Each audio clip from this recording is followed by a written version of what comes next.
hello Bhubaneswar welcome back to my mini vlog आपण मैंने पचारे भुवनेश्वर कौन पे अच्छी कारण आम भुवनेश्वर ही अच्छू आसलु टे कि कम थी ऑफिशियल वर्क थिला तो फर्स्ट पहुँचिक आम कार रेंट्रे नहीं गलु कारण बहुत जोर से वर्षा होता भुवनेश्वर पाग तो समस्ते जानते तो से आम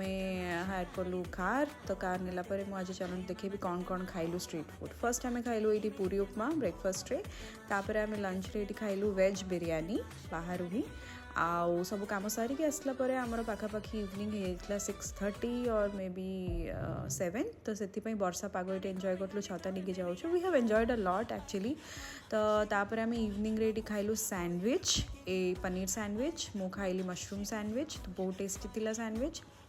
तापर आम पलैलु मोमोज आड़िकी मोमोज देखिए बहुत लोभ है तो पलैलु से मोमोज खाइलु आम तापर आम यही पागरे गुपचुप टिके नहेले केमती हम गुपचुप रे एंड करलु